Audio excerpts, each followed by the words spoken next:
श्री राम जय जय राम श्री राम जय जय राम। नारायण समारंभां शंकराचार्य मध्यमां सुधाचार्य पर्यंतां वंदे गुरु परंपराम्। ओम श्री सीतारामचंद्राभ्यां नमः। ओम उमा महेश्वराभ्यां नमः। ओम श्री कालभैरव दक्षिणेश्वर धाम सरकार नमः। सत्संग क्रम में आज श्रीमद्भागवत महापुराण से कपिल भगवान कहते हैं कि अष्टांग योग की कथा कपिल भगवान अपने माता जी देवहूति को बताते हैं कि अष्टांग योग की क्या विधि है। श्री भगवान कहते हैं योगस्य लक्षणम वक्षे सबीजस्य नृपात्मज मनोयेन विधिना प्रसन्नम यादि सत्पथम।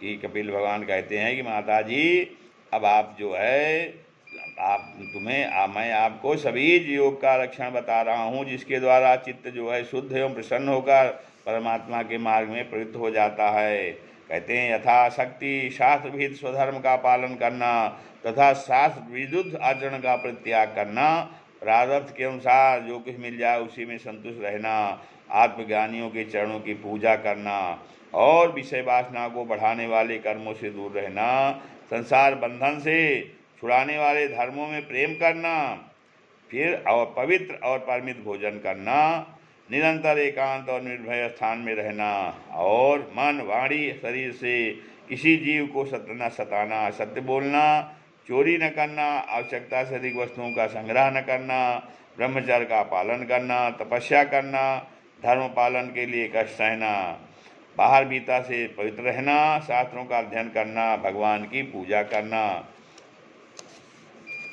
और वाणी का संयम करना और उत्तम आसनों का अभ्यास करके स्थिरतापूर्वक बैठना तथा धीरे धीरे प्राणायाम के द्वारा श्वास को जीतना, इंद्रियों को मन के द्वारा विषयों से हटाकर अपने हृदय में ले जाना, मूलाधार आदि किसी एक केंद्र में मन के सहित प्राणों को स्थिर करना और निरंतर भगवान की लीलाओं का चिंतन और चित्त को समाहित करना। इनसे तथा व्रत दान आदि दूसरे साधनों से भी सावधानी के साथ प्राणों को जुइत कर बुद्धि के द्वारा अपने कुमार्गामी दुष्ट चित्त को धीरे धीरे एकाग्र करना चाहिए और परमात्मा के ध्यान में लगाना चाहिए। तो पहले आसन को जीते, फिर प्राणायाम के अभ्यास के लिए पवित्र देश में उस मृग चर्म आदि से युक्त आसन बिछावे, उस पर शरीर को सीधा और स्थिर रखते हुए सुखपूर्वक बैठकर अभ्यास करना चाहिए। अभ्यास में बाएं नासिका से पूरा कुंभक और रेचक करना चाहिए, फिर इसके विपरीत दाहिनी नासिका से प्राणायाम करके प्राण के मार्ग का शोधन करे, जिससे चित्त स्थिर और निश्चित हो जाए। कहते हैं जिस प्रकार वायु और अग्नि से तपाया हुआ सोना अपने मल को त्याग देता है, उसी प्रकार जो योगी प्राणवायु को जीत लेता है उसका मन बहुत शीघ्र शुद्ध हो जाता है। अतः इसलिए योगी को उचित है कि प्राणायाम से वात पित्त आदि जनित दोषों को और धारणा से पापों को, प्रत्याहार से विषयों के संबंध को और ध्यान से भगवन्मुख करने वाले राग द्वेष आदि दुर्गुणों से रक्षा करें। और कहते हैं जब योग का यदा मनः स्वयं बीर्जम योगेन सुसमाहितम काष्ठाम भगवतो ध्यायेत स्वनासाग्रवलोकनः। कहते हैं जब योग का अभ्यास करते करते चित्त निर्मल और एकाग्र हो जाता है, तब नासिका के अग्रभाग में दृष्टि लगा करके जमा कर इस प्रकार भगवान की मूर्ति का ध्यान करना चाहिए। कैसे? प्रसन्नवदनां भोजम पद्मगर्भारुरेक्षणं नीलोत्पलदल श्यामं शंख चक्र गदाधरम। भगवान का मुख कमल आनंद से प्रफुल्ल है, नेत्र कमल कोश के समान रत्नारे हैं, शरीर नील कमल दल के समान श्याम है, हाथों में शंख चक्र और गदा धारण किए हैं, कमल की केसर के समान पीला रेशमी वस्त्र लहरा रहा है, वक्षस्थल में श्रीवत्स चिन्ह है और गले में कौस्तुभ मणि झिलमिला रही है। तो और वनमाला चरणों तक लटकी हुई है, जिसके चारों ओर भंवरे सुगंध से मतवाले होकर मधुर गुंजार कर रहे हैं। अंग प्रत्यंग महामूल्य हार, कंकण, किरीट, भुजबंध और नूपुर आदि आभूषण विराजमान हैं। कमर में कधनी की लड़ियां उसकी शोभा बढ़ा रही हैं। भक्तों के हृदय कमल ही उनके आसन हैं। उनका दर्शनीय श्याम सुंदर स्वरूप अत्यंत शांत एवं मन और नयनों को आनंदित करने वाला है। उनकी अति सुंदर किशोर अवस्था है, वे भक्तों पर कृपा करने के लिए आतुर हो रहे हैं और बड़ी मनोहर झांकी है भगवान की। भगवान सदा संपूर्ण लोगों से बंदित हैं, उनका पवित्र यश परम कीर्तनी है। कीर्तन करने के लिए उनका पवित्र यश है और वे राजा बलि आदि परम यशस्वियों के भी यश को बढ़ाने वाले हैं। इस प्रकार नारायण देव का संपूर्ण अंगों के सहित तब तक ध्यान करना चाहिए जब तक चित्त वहाँ से हटे नहीं। भगवान की लीलाएं बड़ी दर्शनीय हैं, अतः अपनी रुचि के अनुसार खड़े हुए, चलते हुए, बैठे हुए, पौड़े हुए और अथवा अंतर्यामी रूप में स्थित हुए उनके स्वरूप का विशुद्ध भावयुक्त चित्त से चिंतन करना चाहिए करें। इस प्रकार योगी जब यह अच्छी तरह सम देख ले कि भगवत विग्रह में चित्त की स्थित हो गई, तब वह उनके समस्त अंगों में लगे हुए चित्त को विशेष रूप से एक अंग में लगावे ना। तो कहा जैसे संचिंतयेद भगवत शरणारविंदम वज्रांकुश ध्वज सरोरुहुलांक्षनाढ्यम उत्तुंग रक्त बिलसन्नख चक्रवाल ज्योत्सनाभिराहत महदर्धित अंधकारम। कहते हैं भगवान के चरण कमलों का ध्यान करना चाहिए। वे चरण कमल वज्र, अंकुश, ध्वजा और कमल के मंगलमय चिन्हों से युक्त हैं तथा अपने उभरे हुए लाल लाल शोभामय नक्षत्र मंडल की कंडिका से ध्यान करने वालों के हृदय के अज्ञान रूप घोर चंद अंधकार को दूर कर देते हैं। इन्हीं की धोवन से नदियों में श्रेष्ठ गंगा जी प्रकट हुई थी, जिनके पवित्र जल को मस्तक पर धारण करने के कारण स्वयं मंगल रूप श्री महादेव जी को और भी अधिक मंगलमय हो गए। वे अपना ध्यान करने वालों के पाप रूपी पर्वत पर छोड़े हुए इंद्र के वज्र के समान हैं। भगवान के इन चरण कमलों का चिरकाल तक चिंतन करना चाहिए। फिर भव भयहारी जन्मासी हरि की दोनों पिंडलियों का एवं घुटनों का ध्यान करना चाहिए, जिनको विश्व विधाता ब्रह्मा जी की माता सुंदर वंदिता कमल लोचना लक्ष्मी जी अपनी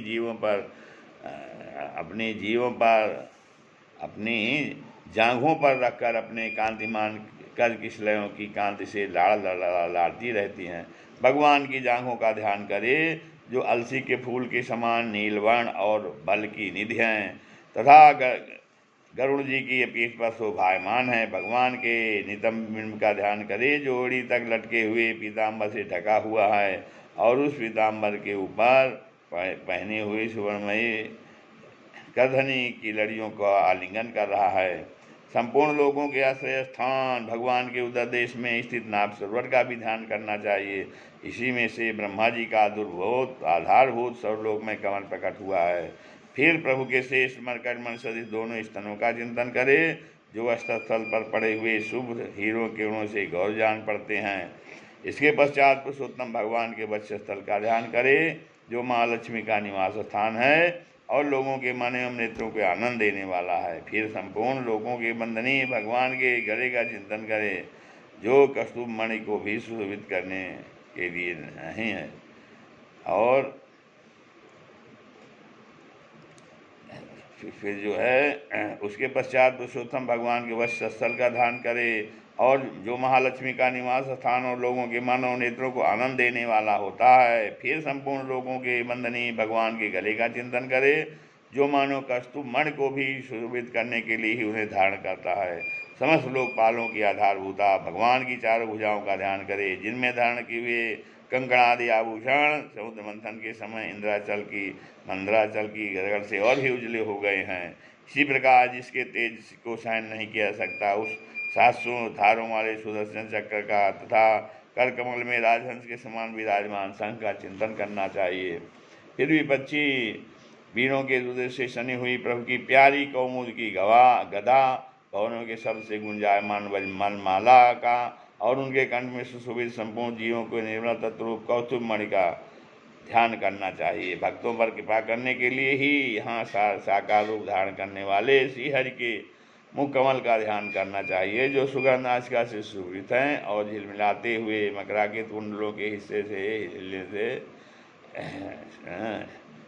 अक्षय प्रकाशमान स्वच्छ कपोलों का बड़ा ही मनोहर जान पड़ रहे हैं। काली काली घुंघराली अलकावली से मंडित भगवान का मुखमंडल अपनी छवि के द्वारा भ्रमणों से सेवित कमल कोश का भी तिरस्कार कर रहा है, और उसके कमल सदी विशाल एवं चंचल नेत्र उस कमल कोश पर उछलते हुए मछलियों के जोड़ों की शोभा को मात कर रहे हैं। उन्नत भ्रूलताओं से सुशोभित भगवान के ऐसे मनोहारिणी मुखारविंद की मन में धारणा करके आलस्य रहित हो उसी का स्थान करें। हृदय गुहा में शीतकाल तक भक्ति भाव से भगवान के नेत्रों की चितवन का ध्यान करना चाहिए, जो कृपा से और प्रेम भरी मुस्कान से क्षण क्षण आधिकारिक बढ़ती हैं। तो विपुल प्रसाद की वर्षा करती रहती हैं और भक्तजनों के अत्यंत घोर तीनों तापों को शांत करने के लिए प्रकट हुई हैं। श्री हरि का हास्य प्रजा प्रणत जनों के तीव्र से तीव्र शोक के अश्रुसागर को सुखा देता है और अत्यंत उदार है। मुनियों के हित के लिए कामदेव को मोहित करने के लिए अपनी माया से श्री हरि ने अपने भूमंडल की बनाया है, उनका ध्यान करना चाहिए। फिर अत्यंत प्रेमाद भाव से अपने हृदय में विराजमान श्री हरि के खिलखिलाकर हंसने का ध्यान करो, जो वस्तुतः ध्यान के योग्य हैं तथा जिसमें ऊपर और नीचे के दोनों होठों की अत्यधिक अरुण कांति के कारण उनके कुंदकली के समान शुभ्र और छोटे दांतों वाली लाठियाँ प्रतीत होने लगी हैं। इस प्रकार ध्यान में तन्मय होकर उनके सिवा किसी अन्य पदार्थ को देखने की इच्छा न करे। इस प्रकार के ध्यान के अभ्यास से साधक का श्री हरि में प्रेम हो जाता है, उसका हृदय भक्ति से द्रवित हो जाता है, शरीर में आनंद अतिरेक के कारण रोमांच होने लगता है। उत्कंठाजनित प्रेमाशियों की धारा में वह बारंबार अपने शरीर को नहलाता है और फिर मछली पकड़ने के कांटे के समान श्री हरि को अपनी ओर आकर्षित करने के साधन रूप अपने चित्त को भी धीरे धीरे ध्येय से हटा लेता है। जैसे तेल आदि के एवं हरो भगवती प्रपिलब्ध भावो भक्त्या द्रवहृदय उत्पुल का प्रमोदात औदकंठ बाष्प कलया मुहुरर्धमान अस्तचापि चित्त बड़ी शमसन कैर्विमुक्ते विमुक्ते। कहते हैं इस प्रकार के ध्यान के अभ्यास से साधक का श्री हरि में प्रेम हो जाता है, उसका हृदय भक्ति से द्रवित हो जाता है, शरीर में आनंद अतिरेक के कारण रोमांच होने लगता है। उत्कंठाजनित प्रेमाशियों की धारा में वह बारंबार अपने शरीर को नहलाता है और फिर मछली पकड़ने के कांटे के समान श्री हरि को अपनी ओर आकर्षित करने के साधन रूप अपने चित्त को भी धीरे धीरे ध्येय वस्तु से हटा लेता है। जैसे तेल आदि की चुक जाने पर दीप शिखा अपने कारण रूप तेजस तत्व में लीन हो जाती है, वैसे आश्रय विषय और राग से रहित होकर मन शांत ब्रह्माकार हो जाता है। इस अवस्था के प्राप्त होने पर जीव गुण प्रवाह रूप देहादि उपाधि के नियुक्त हो जाने के कारण ध्याता देह आदि विभाग से रहित एक अखंड परमात्मा को ही सर्वत्र देखता है। और योगाभ्यास से प्राप्त हुई चित्त की इस अविद्या रहित लय रूप चित्त निमित्त से अपने सुख दुख रहित ब्रह्म रूप महिमा में स्थित होकर परमात्मा का साक्षात्कार कर लेने पर वह योगी जिस सुख दुख के भोक्तृत्व को अपने पहले अज्ञानवश अपने स्वरूप में देखता था, उसे अब अविद्याकृत अहंकार में ही देखता है। जिस प्रकार मदिरा के मत से मत वाले पुरुष को अपनी कमर पर लपटे हुए वश के रहने या रीने कुछ भी शुद्ध नहीं रहती, उसी प्रकार चरमावस्था को प्राप्त हुए सिद्ध पुरुष को भी अपनी देह के बैठने उठने अथवा दैवश कहीं जाने या लौट आने के विषय में कुछ भी ज्ञान नहीं रहता, क्योंकि वह अपने परमानंदमय स्वरूप में स्थित है। उसका शरीर योगी का जो पूर्व जन्म के संस्कारों के अधीन है, अतः जब तक उसका आरंभक प्रारब्ध शेष है तब तक वह इंद्रियों के सहित जीवित रहता है। किंतु जिसे समाधि पर्यंत योग की स्थिति प्राप्त हो गई है और जिसने परमात्मा को भी बलिमान जान लिया है, वह सिद्ध पुरुष पुत्र कलत्रादि के सहित इस शरीर को सपने में प्रतीत होने वाले शरीरों के समान फिर स्वीकार नहीं करता, फिर उसमें अहंता ममता नहीं करता। इस प्रकार अत्यंत स्नेह के कारण पुत्र और जुनाद में भी साधारण जीवों की आत्मबुद्धि रहती है, किंतु थोड़ा सा विचार करने से ही वे उनसे जिस प्रकार अत्यंत स्नेह के कारण पुत्र और धनाद में भी साधारण जीवों की आत्मबुद्धि रहती है, किंतु थोड़ा सा विचार करने से ही वे उनसे इस प्रत्यय अलग दिखाई देते हैं। उसी प्रकार जिन्हें अपना आत्मा मान बैठा है, उन देहादि से भी उनका साक्षी पुरुष पृथक ही है। जिस प्रकार जलती हुई लकड़ी से, चिंगारी से, स्वयं से ही प्रकट हुए धुएं से तथा अग्निरूप मानी जाने वाली उम्र जलती हुई लकड़ी से भी अग्नि वास्तव में पृथक ही है, उसी प्रकार भूत इंद्रिय और अंतःकरण से उनका साक्षी आत्मा अलग है तथा जीव कहलाने वाले उस आत्मा से भी ब्रह्म भिन्न है और प्रकृति से उसके संचालक विश्वोत्तम भिन्न है। और जिस प्रकार देह दृष्टि से जरायु अंड स्वेदज और भी चारों प्रकार के प्राणी पंचभूत मात्र हैं, उसी प्रकार संपूर्ण जीवों में आत्मा को और संपूर्ण जीवों में आत्मा को और आत्मा में संपूर्ण जीवों को अन्य भाव से अनुगत देखा जाता है। इस प्रकार एक ही अग्नि अपने पृथक पृथक आश्रय में उनकी विभिन्नता के कारण भिन्न भिन्न आकार का दिखाई देता है। उसी प्रकार देव मनुष्य आदि शरीरों में रहने वाला एक ही आत्मा अपने आश्रयों के गुण भेद के कारण भिन्न भिन्न प्रकार का भासता है। अतः भगवान का भक्त जीव के स्वरूप को छिपा देने वाली कार्य कारण रूप से परिणाम को प्राप्त हुई भगवान की इस अचिंत शक्तिमयी माया को भगवान के पास ही जीतकर वास्तविक स्वरूप ब्रह्म रूप में स्थित होता है। इस श्रीमद्भागवते महापुराणे परमहंस्यां संहितायां तृतीये स्कंधे कपिलेयो साधनानुष्ठानं नाम 28वाध्यायः। श्रीराम जय राम।